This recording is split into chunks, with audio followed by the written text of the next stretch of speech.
দ্বাদশ শ্রেণীর জন্য ইতিহাস বিষয়ে আমরা প্রথম অধ্যায়ের বিভিন্ন বিষয় নিয়ে আলোচনা করছি। বিগত ক্লাসে আমরা জাদুঘর বা মিউজিয়ামের সংজ্ঞা, ইতিহাস রচনায় জাদুঘরের ভূমিকা, এরকম কয়েকটি বিষয় নিয়ে আলোচনা করেছি। আজকের ক্লাসে আমরা আলোচনা করব জাদুঘরের শ্রেণী বিভাজন নিয়ে। প্রকৃতপক্ষে জাদুঘর বা মিউজিয়াম হলো এমন একটা প্রতিষ্ঠান যেখানে মানব সমাজের বিভিন্ন ধরনের অগ্রগতি, মানব সভ্যতায় বিভিন্ন সময়ে মানুষের কার্যকলাপের নিদর্শন স্বরূপ নানা ধরনের বিষয় সংরক্ষিত থাকে যে প্রতিষ্ঠান, তাকেই আমরা বলি মিউজিয়াম বা জাদুঘর। তো অনেক সময় মানব সভ্যতার অগ্রগতির নানা রকম দিক থাকে,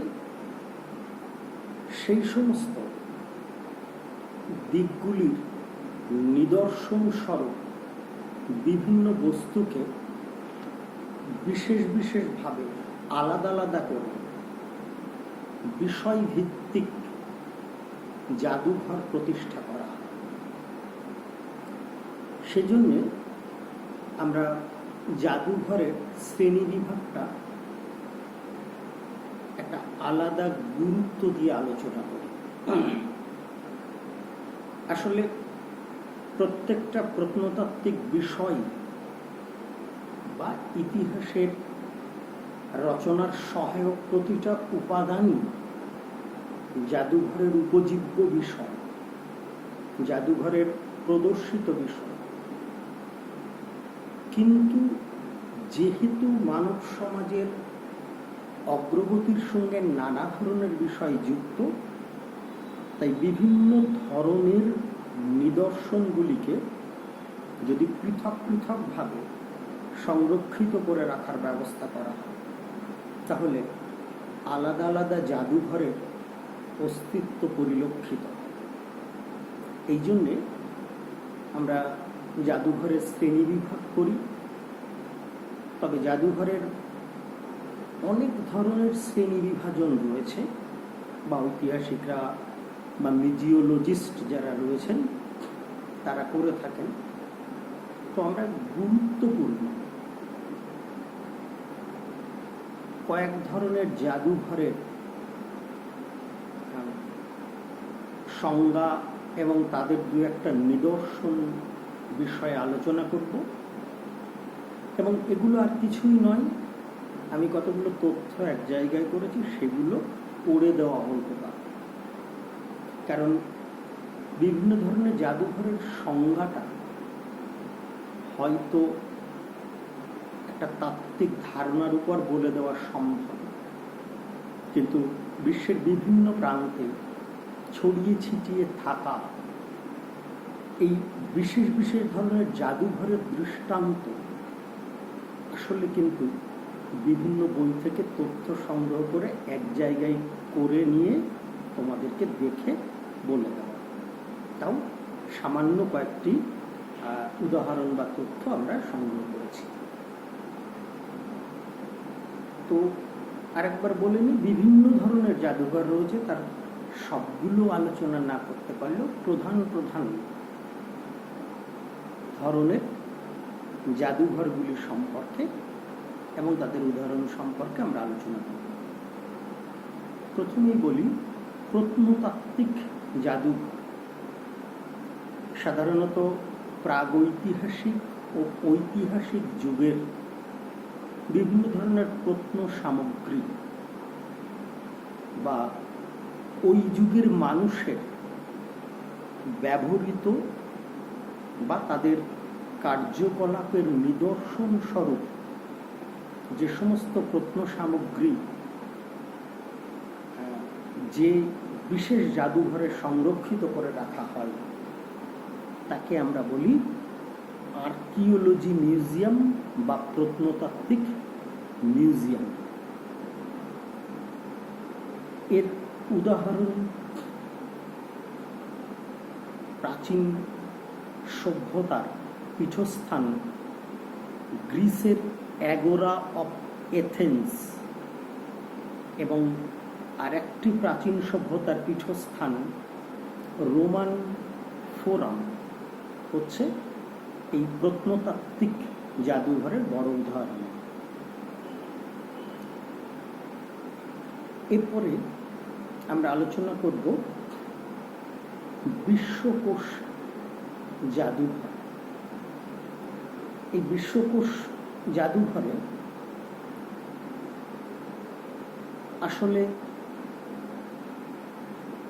বিশ্বের যে কোনো দেশে সর্ববৃহৎ সংগ্রহশালাকে, যা সর্ববৃহৎ জাদুঘরকে বোঝায়, যেখানে কিনা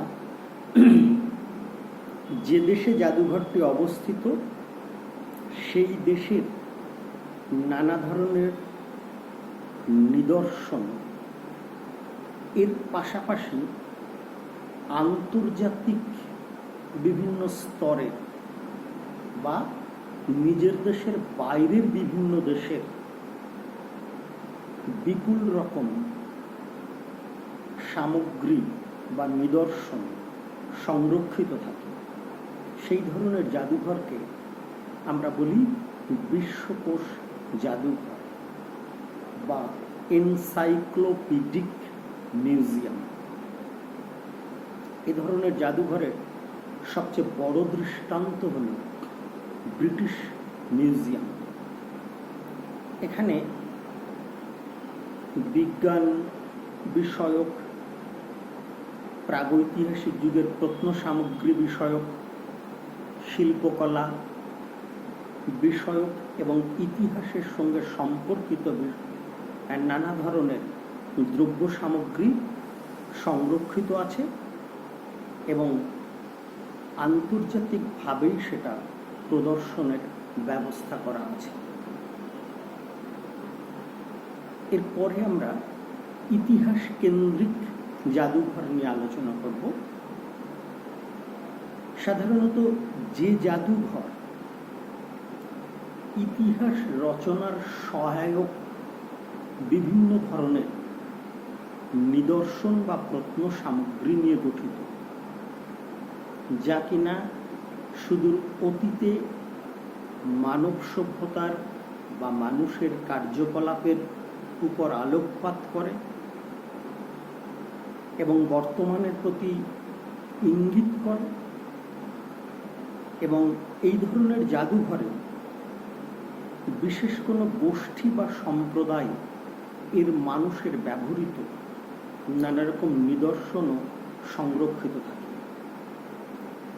এই ধরনের জাদুঘরগুলিকে আমরা বলি ইতিহাস কেন্দ্রিক জাদুঘর।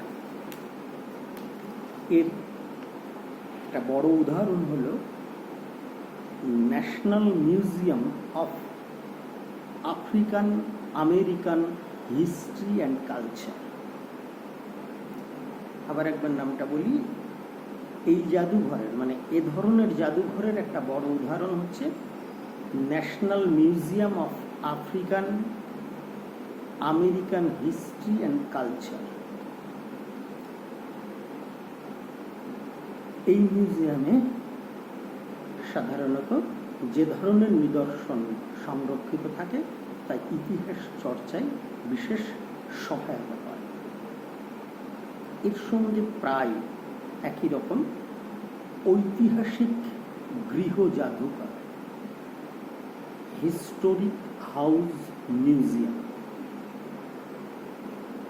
বলা যেতে পারে যে ইতিহাস কেন্দ্রিক জাদুঘরেরই আরেকটি বিভাগ হলো এই ঐতিহাসিক গৃহ জাদুঘর। সাধারণত কোনো প্রাচীন ঐতিহাসিক গৃহকে কেন্দ্র করে এই ধরনের জাদুঘর গড়ে ওঠে, যেখানে কিনা বিভিন্ন সময়ের প্রত্নবস্তু, প্রত্নতাত্ত্বিক নিদর্শন, এমনকি নথিপত্র সংরক্ষিত রাখা হয়। অর্থাৎ বিশেষ কোনো ঐতিহাসিক স্থানের কোনো স্মৃতিসৌধ বা কোনো দুর্গকে কেন্দ্র করেই যে জাদুঘর গড়ে ওঠে তাকে আমরা বলি ঐতিহাসিক গৃহ জাদুঘর।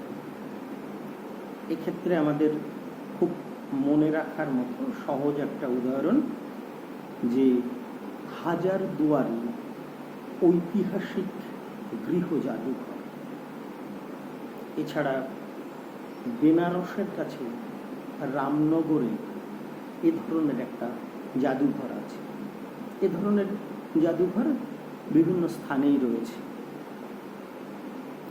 আর একটা বিষয় কি না, জীবন্ত ইতিহাস জাদুঘর, লিভিং হিস্ট্রি মিউজিয়াম, এটাও ওই ঐতিহাসিক জাদুঘরের আর এক ধরনের জাদুঘরের মধ্যে পড়ে। এখানে কি হয় না, জীবন্ত ইতিহাস জাদুঘরে এমন এক ধরনের পরিমণ্ডল সৃষ্টি করা হয় যেখানে কোনো নির্দিষ্ট ঐতিহাসিক পটভূমিতে বা সময়কালে কোনো কিছু সে লাইট শো এর মধ্য দিয়ে হতে পারে বা গ্রাফিক্সের মধ্য দিয়ে হতে পারে, দর্শকদেরকে দেখানো হয়। অর্থাৎ বিশেষ সময়কে আলোকসজ্জার দিয়ে কিংবা কোনো স্লাইডিং শো এর মধ্য দিয়ে ইতিহাসের বিশেষ সময় বা প্রেক্ষাপটকে দর্শকদের সামনে জীবন্ত করে তোলা হয়। ইতিহাসের পুনরাবৃত্তি ঘটানোই এই ধরনের জাদুঘরের একটা বড় উদাহরণ। বিশেষ সময়ের প্রচলিত পোশাক, ভাষা, বিভিন্ন দ্রব্যাদি জীবন্তভাবে মানুষের সামনে তুলে ধরা হয়। নেদারল্যান্ডের দ্য স্কানসেন মিউজিয়াম এই ধরনের জীবন্ত ইতিহাসের মিউজিয়াম রয়েছে। এছাড়া রয়েছে প্রাকৃতিক ইতিহাসমূলক জাদুঘর, যেখানে কিনা প্রাকৃতিক বিজ্ঞানের সঙ্গে প্রাকৃতিক ইতিহাসের মেলবন্ধন ঘটানো হয়। এই ধরনের জাদুঘরে প্রাকৃতিক বিভিন্ন বিষয় যেমন জীববিদ্যা, সমুদ্রবিদ্যা, নৃতত্ত্ববিদ্যা ইত্যাদি বিভিন্ন বিষয়ের নিদর্শন সংরক্ষিত এবং প্রদর্শন করা হয়। ফলে দর্শকরা বা আমরা যারা দেখি তারা জীবজগতের বৈচিত্র্য সুদূর অতীতকাল থেকে আজ পর্যন্ত কিভাবে হয়েছে সেগুলো পরিলক্ষণ বা সেগুলো অবজার্ভ করতে পারে। এর একটা উদাহরণ হচ্ছে লন্ডনের ন্যাচারাল হিস্ট্রি মিউজিয়াম এবং ওয়াশিংটনের national museum of natural history. জীবনীমূলক জাদুঘর আসলে কখনো যদি কোনো জাদুঘরে কোনো বিশেষ ব্যক্তির জীবনের গুরুত্বপূর্ণ জিনিসগুলি সংরক্ষণ করা হয়, তার ব্যবহৃত জিনিসগুলি সংরক্ষিত রাখা হয়, এমনকি সেই ব্যক্তির বসত বাড়িটিও সংগ্রহশালায় পরিণত করা হয়, তাহলে তাকে আমরা বলি জীবনীমূলক জাদুঘর। যেমন কিটস শেলি মেমোরিয়াল হাউস, যেটা রোমে অবস্থিত। বিজ্ঞান কেন্দ্রিক জাদুঘর, যেখানে কিনা বিজ্ঞান ও প্রযুক্তির আবিষ্কার সংক্রান্ত বিভিন্ন নিদর্শন বা তার মডেল বা তার তথ্য ইত্যাদি সংরক্ষিত থাকে। যেমন শিকাগোর museum of science and industry এই ধরনের জাদুঘরের একটা বড় নিদর্শন। এছাড়া স্মৃতিমূলক জাদুঘর, অর্থাৎ বিশেষ কোনো ঐতিহাসিক ঘটনার স্মৃতিতে বিভিন্ন ধরনের সামগ্রী সংরক্ষিত করা হয়, এরকম জাদুঘর। তাছাড়া রয়েছে শিশুদের জন্য জাদুঘর, চলমান জাদুঘর ইত্যাদি।